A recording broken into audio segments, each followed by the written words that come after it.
What shall I make my next video about?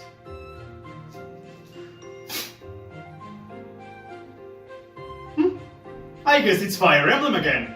No! I could write an entire thesis on why I won't shut up about Fire Emblem. But I'm not that cruel of a person, so I'll just explain something quick. It's their stories and characters that are so attractive to me, the latter perhaps being the most important of the two. Fire Emblem is a series that really emphasizes the idea of every unit is a person, with dreams, backstories, ambitions, and talents. This is reflected throughout gameplay thanks to the permadeath mechanic, along with different growths and base stats. But there's no other place this shines more than the support conversations, which provide an opportunity to grow familiar and relate more to your units. That's the topic of today's video. I'm taking 10 characters from Fire Emblem Three Houses and explain why I like them. This is not a top 10, it's just a list. I think that's important to clarify. Why did I choose this one specifically? I have 6 playthroughs under my belt, over 300 hours of playtime, it's still very fresh in my mind, and the support log will make it easier for me to get the necessary footage.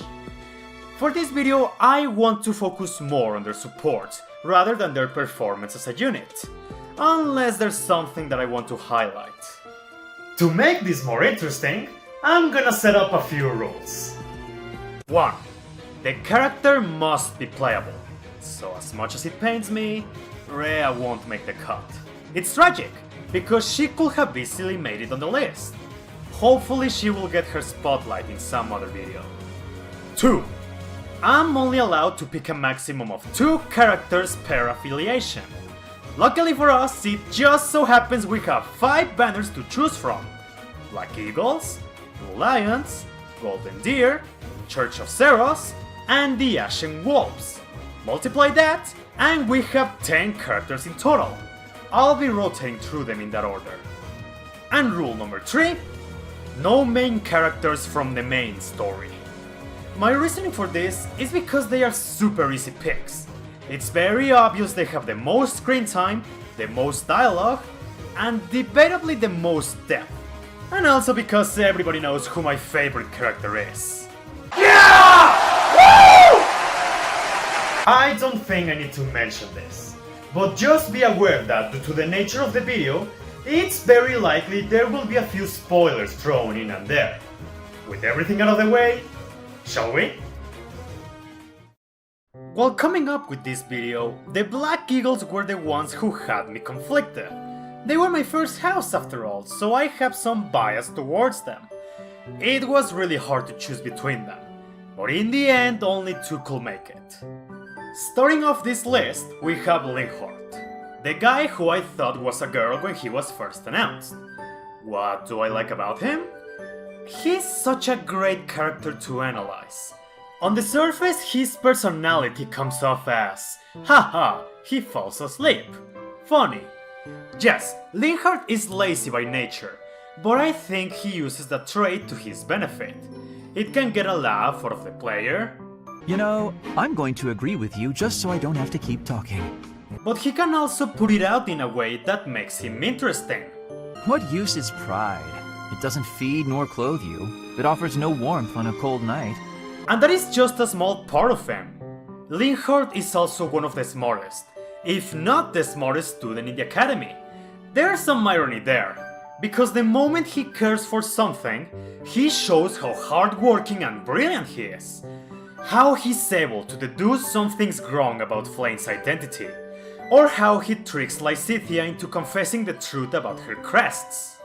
Even though he cares most for his research, he is not incapable of using that knowledge for the benefit of others. His supports with Lysithea, Marianne, and Happy are good examples of this. While at first being painted in a blunt, apathetic light, he ultimately ends up becoming a supportive, caring friend for these troubled characters.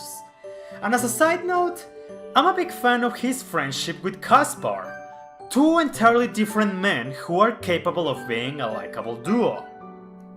In conclusion, Despite his simple personality trait, Linhardt is a character that can take the spotlight whenever he wants. When he is not interested, he is entertaining. When he is interested in something, he's fascinating.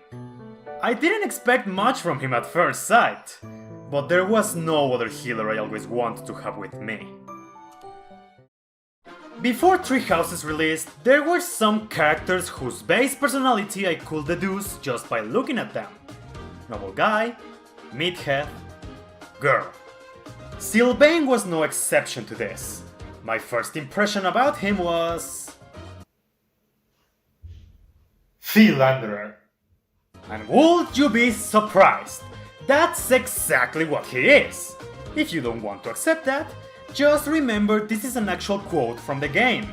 When you were 8, you came on to my sweet, sweet granny. My granny! He's a huge skirt chaser, but what I like about him is his backstory. His inner conflict blends well with the world of Three Houses.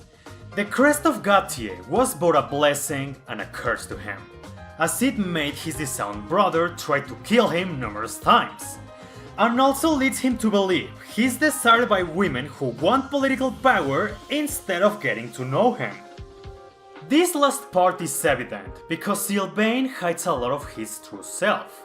Some supports show that he can be quite intelligent and act as a good big brother to his companions. I believe there is an important point to highlight here. Despite his backstory, the explanation of his actions, and good supports, it does not justify Silbane's womanizing behavior. But that's the whole point about Three Houses. The fact that not everyone's morals are so black and white. And to his credit, he shows development throughout his supports, as he forges meaningful relationships and learns his crest doesn't determine his fate. This character from the Golden Deer was a no-brainer to me. I'll let her introduce herself. Hilda! Hilda! Hilda is very perplexing. Let's analyze her. She's lazy, spoiled, and could even be considered manipulative. All these qualities tell me I should hate her, and I know many people out there who believe she is detestable. But I just cannot hate Hilda. Every line and every support involving her is guaranteed to be a good time. She knows how to lift the mood during the story cutscenes. It's like she has an innate charisma that is not present in other characters who share the same qualities as her. Ferdinand puts it out this way. I suppose that is inevitable. I am rather fond of you as well. I find your laziness endearing. And that's pretty much it. There's not much science as to why I like Hilda so much. I just think she's funny, charismatic, and has one of my favorite designs in the game. But if that's not enough to convince you, at the very least I can also add that in every playthrough I did with her, she was consistently excellent. Not to mention the absolute beast she is in Cinder Shadows, where she is mandatory to have. Whatever the route, whatever the class, I was always happy to listen to that cheer. Hilda! Hilda! I think all of us have some character tropes we have a preference for. I could give you a list of the ones I like, but for now, I'll only mention the old man, the character with the most experience and wisdom in all the group, often acting as a support for others. And Three Houses has that in the form of Professor Hanneman. He shares a similarity with Linhardt about how dedicated they tend to be towards their research, to the point where they might seem pushy at times. But delving further into their logic lets the player get a better understanding of them and realize that what they do is ultimately a good thing. What Hanneman has over Linhardt is his age, and for me, his supports are great because he shares all that knowledge to help the newer generations and guide them through their problems. One of my favorite supports involved him explaining to Dorothea the reasoning behind his pursuit of knowledge. Though I have abandoned my position, In my mind, it was to pursue what I consider to be a truly noble pursuit. That of knowledge. I honestly found that to be an amazing logic, and made me respect him a whole lot more. And on a not so important note, his eternal bantering with Manuela was always funny.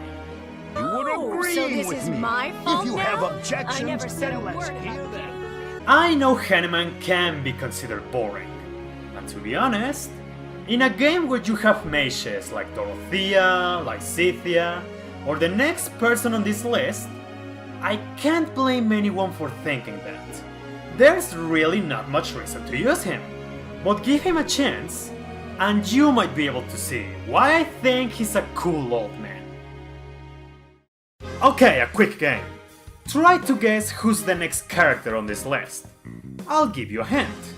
Something I will always love are characters who are like this, or this, or this. If your answer was Constance, yes, you are 100% correct. I mean, what else can I add? I have a weakness for the high-class female character who is very hyper, gets shit done, and has that specific laugh.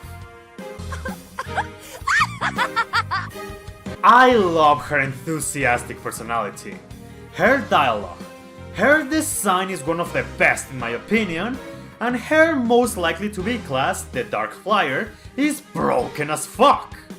Her split personality disorder leaves me a bit mixed.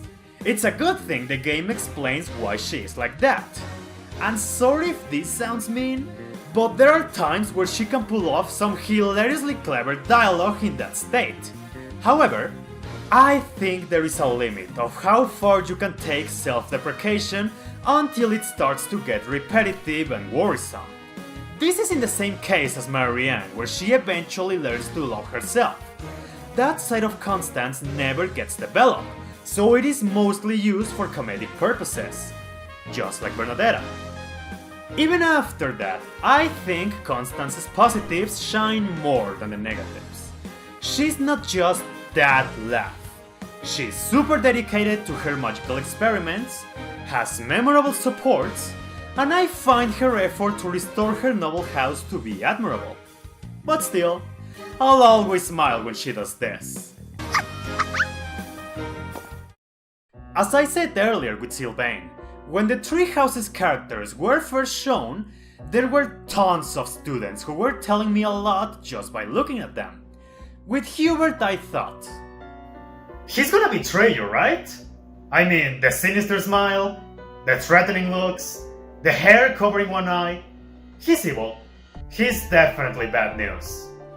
And I wasn't too far off. He's an enemy you have to face in any route that is not Crimson Flower. But let me elaborate on my choice.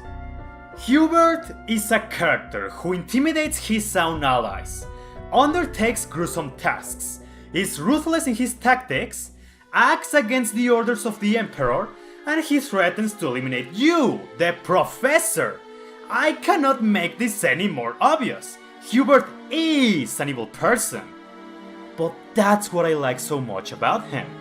I was expecting him to be an enemy from miles away, but having the option to have someone like him as an ally was so refreshing, and Hubert stands out so much because of that. Even if you side with Edelgard, that heartless and cold-blooded demeanor of him rarely leaves.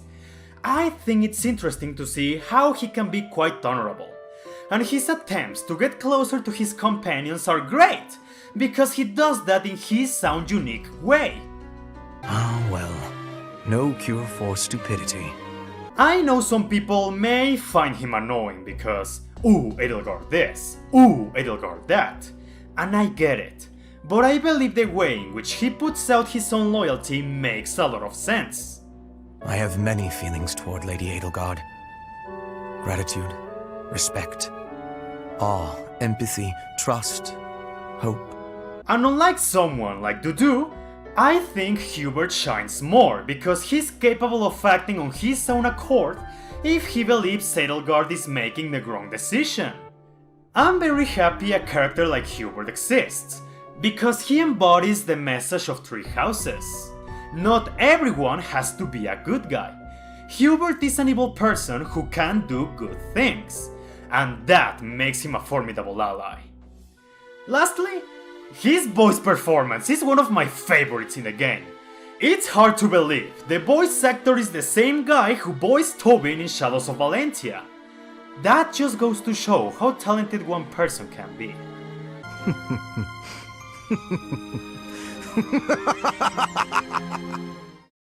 Out of all the Blue Lions, there was one character I genuinely didn't like at first. I was planning to replace him with Catherine once she became available. But in the end, Felix ended up becoming one of my best units and one of the best written characters in the entire game. At first, Felix gives the impression of, I'm the Navarre archetype. You know what I mean, right? The silent, high-speed warrior who is not very social and trains all the time. Felix, however, trades the silence for a very blunt manner of speech. He's not to hide what he thinks, even if it comes out as him being a total asshole. But that is the way in which he can express concern and care for others. He wants Ingrid to marry so she won't die the same way his brother did. He's rude towards Silbane because he doesn't want him to continue his self-destructive lifestyle. He insults Sash's dreams so he can be aware of the realities of the world. Felix is also an amazing standout because he is an antithesis to the values of Fargus. While the kingdom idolizes chivalry and pride, Felix despises the concept of a knight and believes people shouldn't throw away their lives looking to be memorialized as a hero. His other strength is how he is an opposite to Dimitri in how they both view death. Dimitri's motives are so he can fulfill the wishes of the dead, a road that leads him to total madness. Felix, however, claims that the dead should be left to rest and the living should continue pursuing their ideals. This creates an interesting dynamic between him and the Blue Lions, because most of them live the tragedy of Dusker together, and Felix is the one who was shaped the most interesting way by hating everything his kingdom stands for. Outside of that rude character of his, he still does what he believes is best for him and his allies, even if he goes against them. I just said I didn't like Felix at first, but there's one character who went lower than that. Lawrence.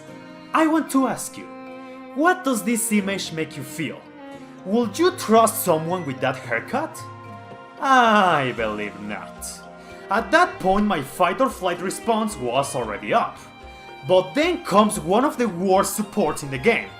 The C support between Byleth and Lawrence. I fucking hate that one. Professor, what do you mean that female students are complaining about my advances? Preposterous. I'm perfect and they are grog. Goodbye. That alone made me despise Lawrence for 2 playthroughs. Then comes the time to join the Golden Deer. I gave him one more chance to change my mind and I think he did that with flying colors. Lawrence starts out with the intention of being hated. There's that Byleth support, but he's also pretentious, egocentric, classist, and I still can't get over that faith. In fact, he is so bad that he makes Mercedes of all people lose her patience with him. I find myself growing irritated just looking at you. What makes Lawrence earn a spot on this list is how well written he is. Just like Silbane, that does not justify his bad antics, but at the very least, it's more understandable with Lawrence.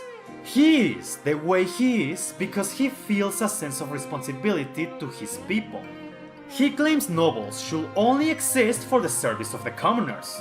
He cares deeply for the future of the Alliance, and believes that those born with power should use it for the greater good. The thing with him is that he's flawed. He has good intentions, but his ego makes him look like another shitty noble. His support served to develop his character, and by the time skip, he has changed his views, stating that even someone of common birth can be greater than any noble, and goes as far as to accept he's not as perfect as he thought he was. And also, his haircut is a bit more decent by that point.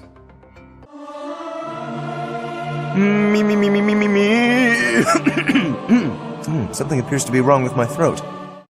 With no build-up, the last character I love from the church is Sereth. Sereth. He won my favor the moment he appeared on screen. He is the only person who is skeptical about Byleth being appointed as a professor, and I can respect he also takes the initiative to ensure you are trustworthy. He values order and discipline, and is also extremely loyal to the church. But that doesn't mean he's incapable of thinking for himself or taking his own actions. Sereth also offers more than that. He has some of the strongest ties to the lore of Fodlan, which enriches the world building and also makes him use that experience to be a support to others. He is similar to Hanneman in the way that he acts as a wise advisor to the students, helping them be better or overcome their problems. I can never get enough of his supports with Ingrid. Those were excellent because Sereth added so much to them. His overprotectiveness of Flame didn't bother me at all, to be honest, but mostly because Flame was able to turn those conversations into comedic moments. And still, their relationship was more than just getting quick laughs out of the player. It's very clear how these two care for one another. The game knew when to make their serious moments heartwarming, and he even gets a small development where he accepts that Flame will eventually have to leave. I didn't give a second thought about putting Sereth on this list. I don't think there's anything I can dislike about him. I love his character, I love his supports, he contributes so much to the lore, his backstory is interesting, he's inherently a Wyvern Rider, one of my favorite classes in the series. And just like Hubert, his voice performance is outstanding. You defeat me? Laughable. When the main characters of Cinder Shadows were revealed, my first impressions were, I like her, I like him, I like her. Is that Leon from Shadows of Valentia? Well, no. The only thing these two characters share is the color purple. Yuri is an entirely different beast. I'll put this in a way that will make Three Houses fans hate me. Yuri is Cloud, but better. Carajo. No, I'm serious. Yuri shares so many similarities with Cloud, it's hard not to compare. They are both very skilled tacticians who play mind games with their opponents. They have easygoing natures and love to tease their allies. These are qualities I love from both of them. The main difference being, Yuri is actually unpredictable and is willing to do evil deeds to ensure he gets his way. The best example being how he temporarily betrays the Ashen Wolves so they could stop Balfrek. This also extends to his devotion to the people he cares for. His past is filled with thievery, manipulation, and killing. Also, he could help the less fortunate. During the main story, he always allies with who he believes is the strongest force just to guarantee the safety of the people of the Abyss. He says so himself. Ever since I was a kid, I've lived my life by one rule. That I'd only play my hand if I was guaranteed victory. He's not particularly proud of who he used to be, and suffers from self-loathing because of that. But still understands he's the only one who can help those who need him. Yuri absolutely deserved to be on this list because he perfectly encapsulated the morally great themes of Three Houses. A cunning trickster, a charming leader, a borderline broken unit, and a well-written character. Yuri offers a lot and excels in all of that. Let my lovely voice echo through the streets and alleys. I want to leave. My only regret is that I couldn't add more characters. Ferdinand, Kaspar, Marianne, Shamir, Jaritza, the other Ashen Wolves, the list goes on. Three Houses is a game that held my attention for so long because its characters were so different and endearing. Having multiple layers of depth that gave me hours upon hours of fun just analyzing them and reading their supports. I mean, just look at the length of this video. This was supposed to be a filler episode, and it's already longer than my average review. That proves two things. 1. How much there is to explore about Three Houses writing. And 2. How big of a Fire Emblem nerd I am. So now I'm asking you, who are your favorite Three Houses characters? I'm always very interested in reading someone else's opinion and get a nice chat out of that. Now, if you excuse me, I'll start working on the next video. Huh, I guess it's Fire Emblem again.